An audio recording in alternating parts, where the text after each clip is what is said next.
Maligayang araw po sa inyong lahat. Muli mga kaibigan, amin pong pinaparating po sa inyo ang tiwasay na araw at purihin natin ang Panginoon sa pagkakataong ito.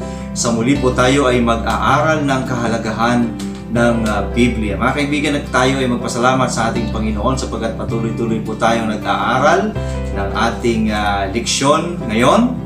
At sa pagpapatuloy po tayo ngayon ay nasa pang-apat na leksyon sa ating pong Adult Sabbath School lesson na nakasentro po sa usapin tungkol sa pag-aaral ng Biblia. Ito pong programang ito ay mapapakinggan po natin at masusubaybayan, mapapanood sa ating pong mga social media platforms, sa ating pong Facebook, sa ating pong YouTube channel.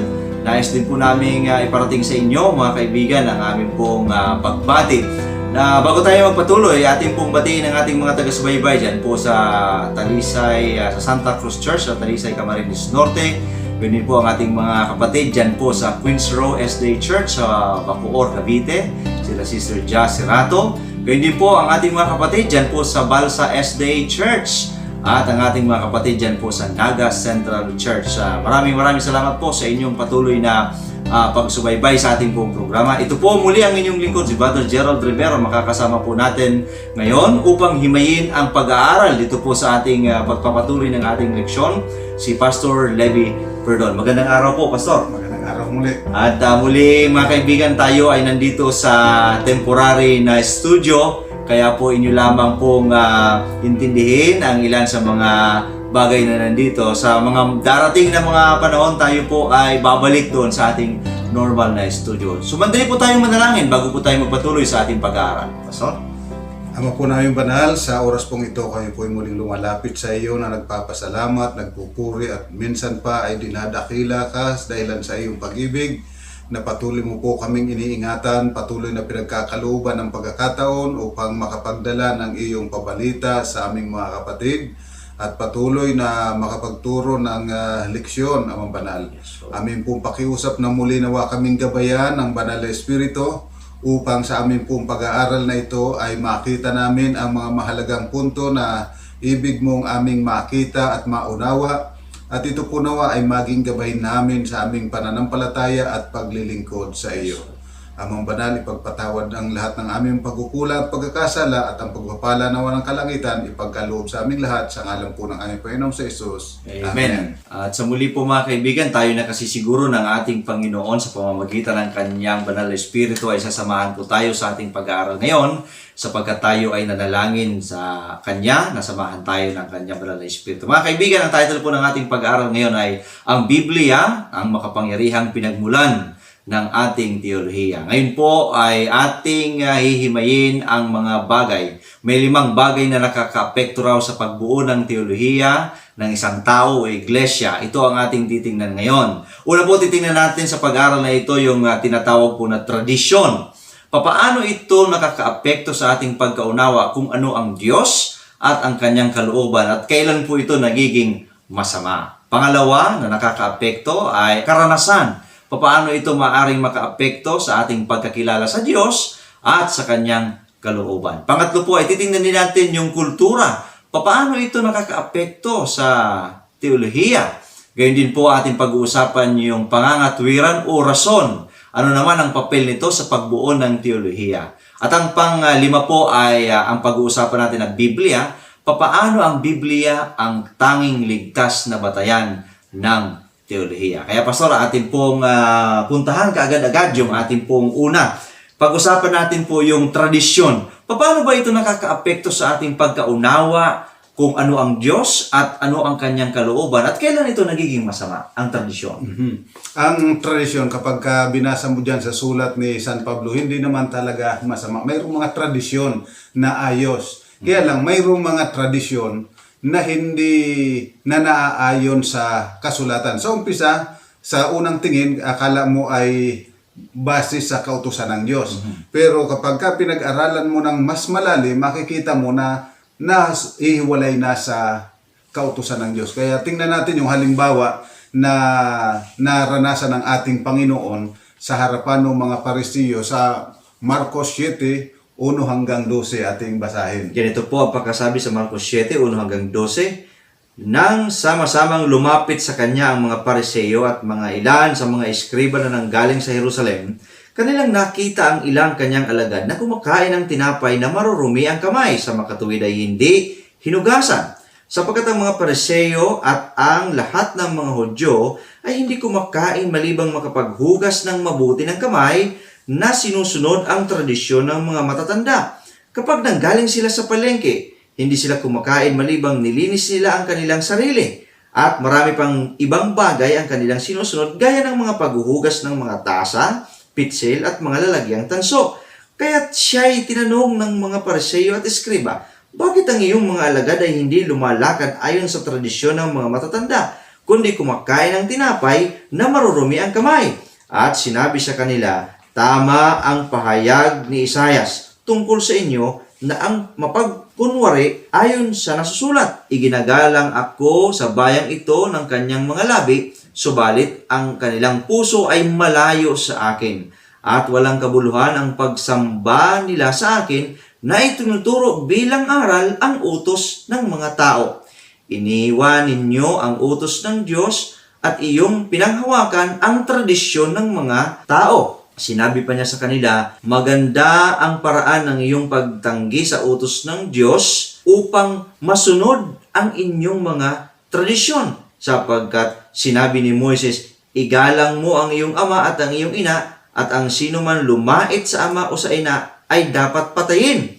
Ngunit sinasabi ninyo na kung sabihin ng isang tao sa kanyang ama o ina, ang anumang tulong na papakinabangan sa akin ay kurban, ay nangangahulugang handog, at pagkatapos ay hindi na ninyo siya pahihintulutang gumawa ng anuman para sa kanyang ama o ina. So, makikita mo dyan, kapag ka tinignan mo, yung paghuhugas ng kamay, hindi ba mabuti yun? Lalo na ngayon, panahon na dinaanan tayo ng COVID-19. Talagang natutunan natin na kinakailangan talagang maghugas na mabuti ng kamay.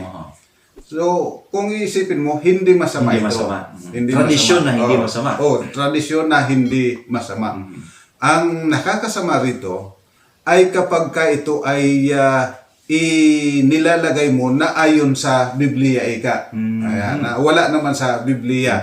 At pagkatapos, kung ipinapantay mo o kaya ipinapalit mo na sa kautusan ng Diyos, at yun na ang sinusunod sa halip na yung kautusan ng Diyos. Kaya sabi ng Panginoon, kayong mga mapagpakunwari, kala mo okay talaga. Kasi isipin mo, maganda ba? Hygiene ang pinag-uusapan dito. Maghugas na mabuti.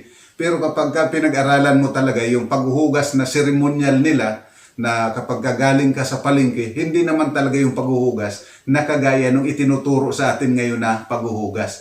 Yan ay seremonyal lang na medyo binubuhusan lang ng kunti yung kamay. At pagkatapos, ganoon din sa mga tasa, sa iba pang mga gamit, may mga seremonya silang ginagawa bago gagamitin. At ito ay pinalalabas na para bagang kautusang mula sa Diyos. Kasi isinasama nila ito ron sa kautusan ng ating Panginoong Diyos. Ito yung nagiging dahilan kung bakit namamali.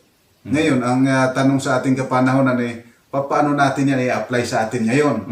Alam mo, maraming mga tradisyon, mayroong mga kaisipan na hinahalin tulad sa na parang galing sa Diyos. Halimbawa, yung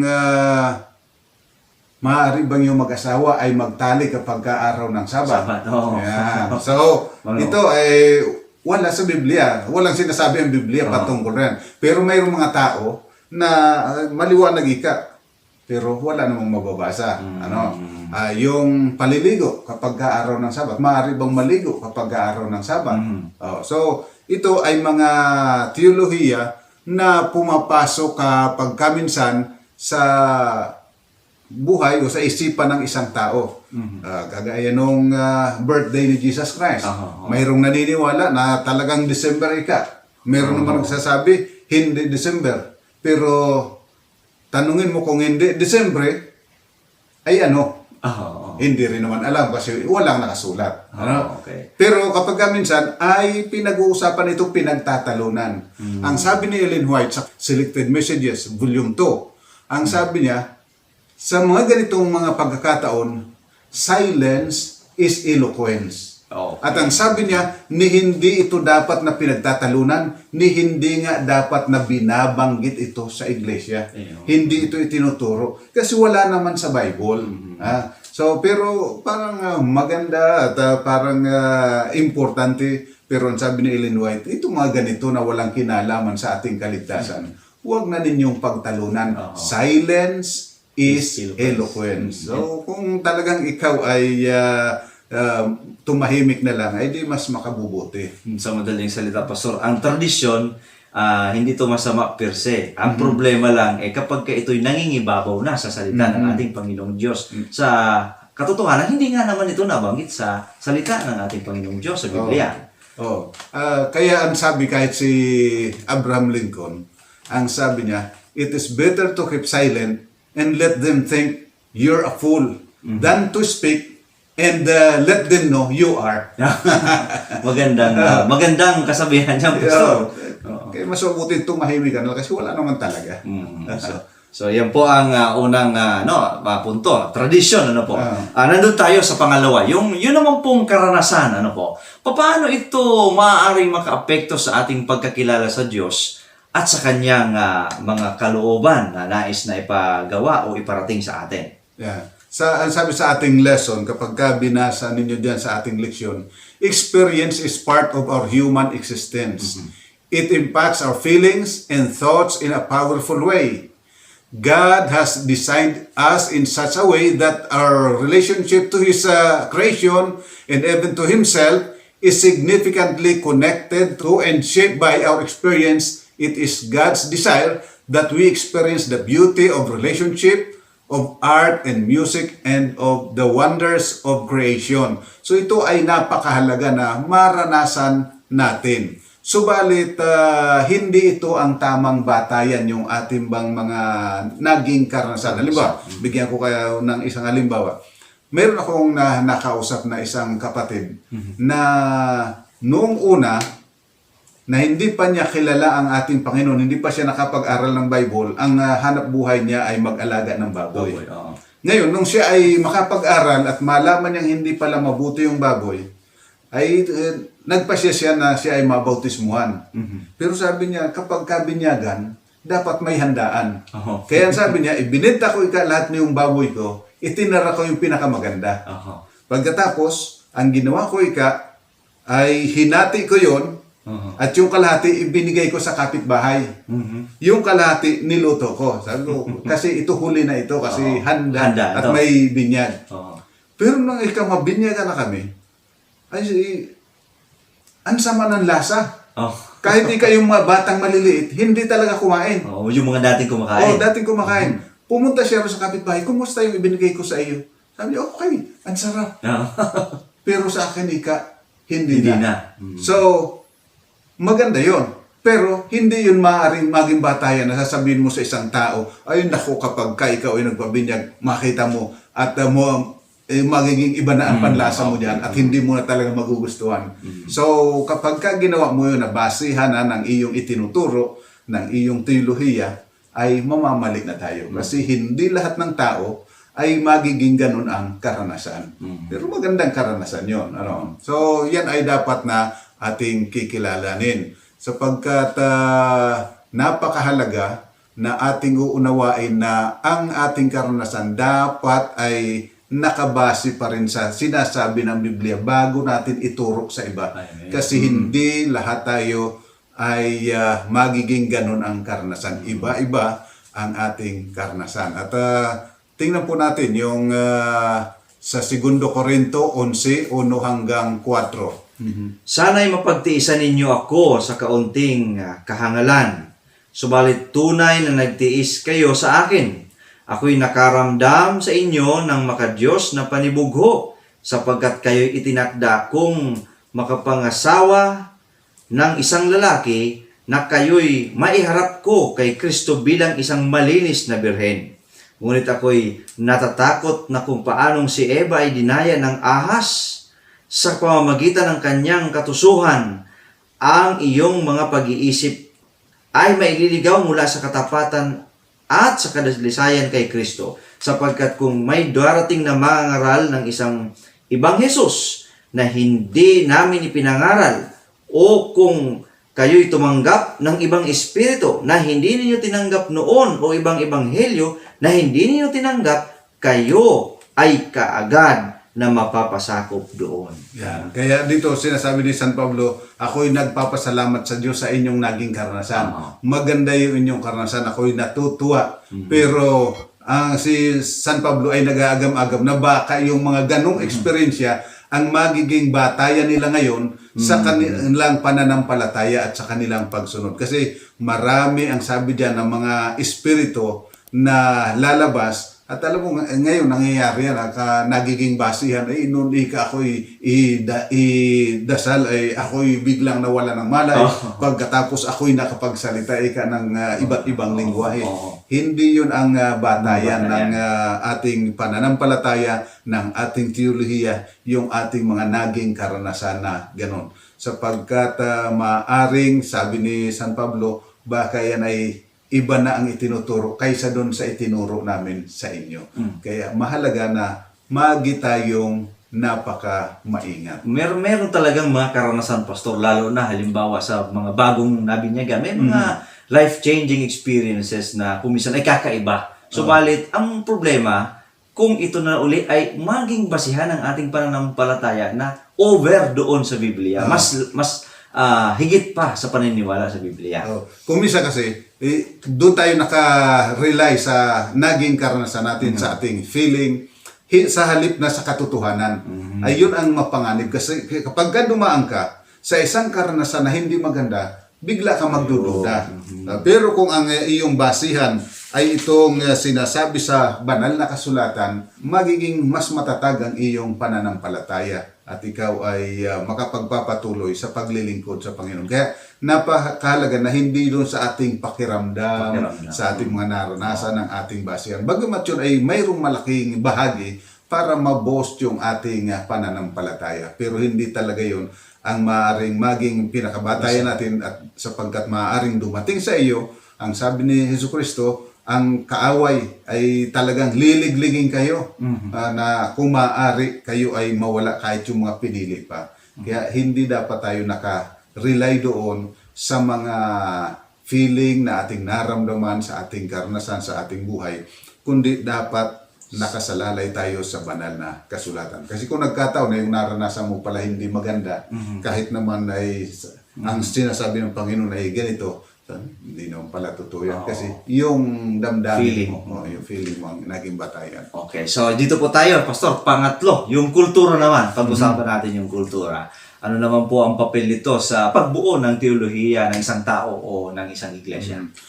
Ang isang kultura ay nararanasan nating lahat yan. Wala namang tao na nabuhay sa walang kakulto-kultura ng lipunan.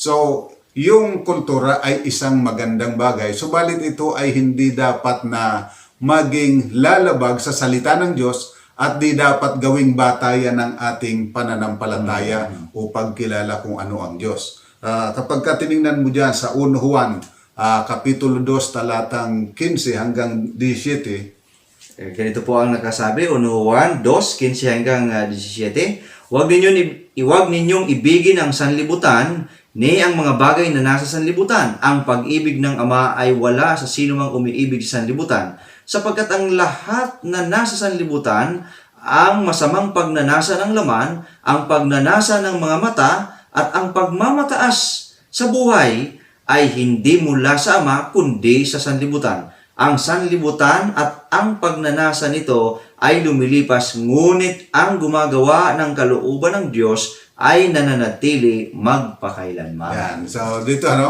sabi yung may pagmamataas. Halimbawa ikaw ay isa sa nahalal na alkalde o anong posisyon man sa gobyerno. Ano ang tradisyon diyan? Talagang kapag ka may lumalapit sa iyo, siyempre medyo dapat ay igagalang ka, kinakailangan maraming mga protocol na tinatawag. O halimbawa, ikaw naman ay galing sa military. Ang training dyan sa military, talagang pag sinabing ganitong oras, ganyan talagang oras. Stricto yan. Stricto talaga. Kaya kumisan, nakakaapekto yan kung paano natin inia-apply yung salita ng Diyos. nagiging militaristic tayo Oo. sa ating pakikitungo, o kaya naman kung ikaw ay nasanay doon sa mataas na posisyon, ang gusto mo pagdating diyan sa simbahan ay Mataas pa lahat ay saludo sa iyo. Lalo na kapag nahalal ka, halimbawa isang elder, ay gusto mo kung paano kang iginagalang nung ikaw ay nasa politika pa, ay ganun Kailangan. din ang paggalang. Pero ang sabi riyan ni San Juan, yung ganong mga pagmamataas ay galing yun sa diablo, galing sa sanlibutan, Sanlibutan, hindi yung galing sa Diyos. So mayroong mga kultura na kinagis na natin, na naandyan na talaga yan, hindi mo maiiwasan, pero dapat hindi yun ang makakaapekto sa ating pagsunod sa salita ng Diyos. Hindi yun dapat maging batayan o tutulad mo ron yung iyong pagpapatupad sa loob ng iglesia. Kasi pagdating sa loob ng iglesia, ay baliktad. Sabi nga ni Kristo, dito ika sa sanglibutan, ang mga hari ay nagpapanginoon. Pero sa langit ika, kung ikaw ang pinakamataas, ikaw ang lingkod ng lahat. Oo. So, mayroong pagkakaiba.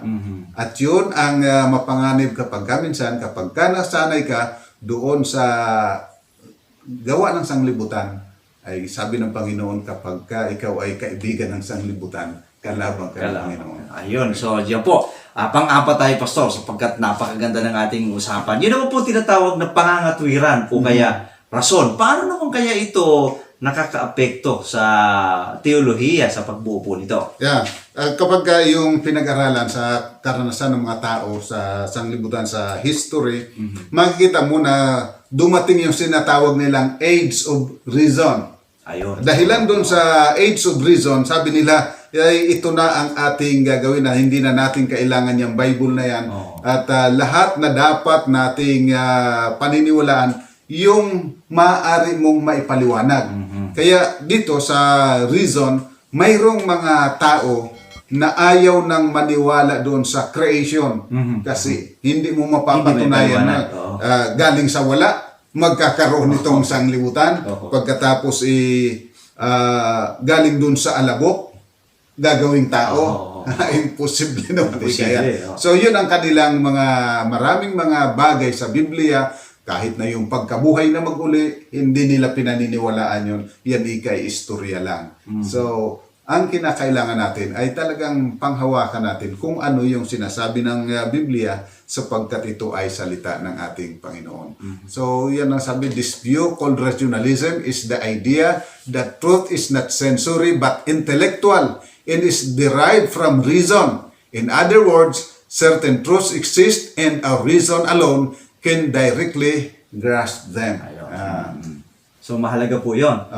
Hindi lahat ng ating maaaring maipaliwanag, yun na lamang ang ating dapat na paniwalaan. Otherwise, ang Diyos hindi na Diyos. After all, pinag-aralan natin ng mga nakaraan, Pastor, na yung pag-aaral ng Biblia ay based doon sa pananampalataya. At ang pananampalataya, mahirap ipaliwanag ng siyensya ito, Pastor. O dito na tayo sa Biblia. Panglima po ito. Paano ito nakakaapekto sa ating pong pagkakaroon ng teolohiya o pagbuo po nito?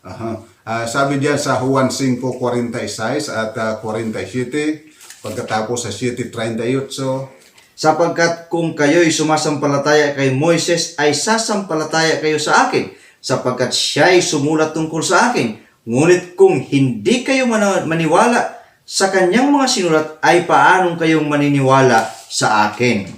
Ang sumasampalataya sa akin, gaya ng sinasabi ng kasulatan, mula sa kanyang puso ay dadaloy ang mga ilog ng tubig ng buhay. So, makikita mo dyan na sinasabi ng ating Panginoon na kinakailangan panampalatayanan mo yung sinulat magmula doon kay Moises, sapagkat ito ang nagpapatunay tungkol sa akin. Ibig sabihin, sinasabi ni Kristo, ito ay reliable na source of information at ito ang maaari mong panghawakan na katotohanan. Sabi nga dyan sa Juan 17:17, yan ito po ang pagkasabi sa Juan 17:17, pabanalin mo sila ng katotohanan, ang salita mo ay katotohanan. Yan, ang sabi rin, ang katotohanan ay yung salita ng Diyos. Kaya ito ang dapat na magiging batayan natin, yung Biblia, sapagkat ito ay salita ng Diyos.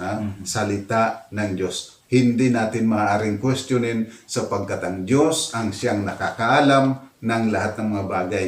Maaaring may mga bagay na hindi natin maipaliwanag, hindi natin maunuan pa paano nangyaring ganon, hindi natin mapatunayan sa laboratorio, pero pag sinabi ng Panginoon, manampalataya tayo sapagkat yun ang katotohanan. Amen. Talagang nangingibaw pa rin, Pastor, ang Biblia sa lahat ng ito. Sapagkat wala talagang kupas at ang pag-aaral ng Biblia ang siyang pinakaligtas lamang ng paraan upang mabuo ang pinakatamang teolohiya. Yeah. Yan ang ating pong pag-aaral. So mga kaibigan, ay muli pong ating napatunayan mga kaibigan sa pagkakataong ito na ang tradisyon, kultura, karanasan at pangatwiran ay mga mahalagang bahagi ng ating buhay. Subalit, ito ay kinakailangang nakabatay sa Biblia sapagkat ang Biblia ang salita ng Diyos. Pangalawa po ay ating napatunayan na ang Biblia ang ligtas na batayan ng teolohiya. At siyempre napatunayan po natin sa ating pag-aaral ngayon na marapat lamang na ito ang maging basihan ng ating pananampalataya. Yan po ang mga bagay na ating pong natutunan sa ating pong pag-aaral ngayon mga kaibigan. At muli po, tayo ay mananalangin bago po tayo magpaalam sa ating pong pag-aaral ngayon. Pastor, tayo po ay sumandaling manalangin ulit. Okay. Ama po naming banal, salamat po sapagkat ikaw na Diyos na makapangyarihan sa lahat, iyo pong ihinayag ang mga katotohanan sa pamagitan ng iyong mga propeta upang kami po ay magabayan. Alam po namin na mayroong kaaway na pipilitin na kami ay isinsay, subalit salamat sapagkat ikaw na Diyos ng pag-ibig at ng karunungan, nagpahayag ng lahat ng ibig mong maging gabay sa amin upang kami huwag madaya. O Ama Banal, tulungan lang po nawa kami na magkaroon ng ibayong pananampalataya at pagtitiwala sa banal na kasulatan na ito ang gawin naming pinakagabay sa aming pamumuhay. At kung may punto kaming naiisip na para bagang ayon sa Biblia, datapot walang malinaw na sinasabi ang Biblia, tulungan mo po kaming magkaroon ng kapakumbabaan na aming tanggapin na ito ay hindi maaaring panghawakan, hindi namin maaaring ituro at ipagsapilitan sa iba sapagkat ito ay aming kuro-kuro lamang. O Amang Banal, ipagpatawad mo po ang aming mga pagkukulang at pagkasala at iyong patuloy na pagpalain ang aming mga kapatid. Ito po ang aming samot hiling sa ngalan po ng aming Panginoong sa Jesus. Amen. At maraming salamat po mga kaibigan sa inyo pong pagtutok at pagsama sa amin sa ating pong pag-aaral ngayon. Muli po kami nag-aanyaya sa susunod po ng ating pag-aaral. Sa susunod po na Lunes, amin pong ihahatid sa inyo ang panglimang leksyon po natin. Ito ay may pamagat na sa pamamagitan ng kasulatan lamang o sola scriptura. Muli po, ito po ang inyong lingkod, si Brother Gerald Rivera. Nakasama po natin si Pastor Levi Perdon. Maraming salamat at pagpalain tayo ng ating Panginoong Diyos sa araw na ito.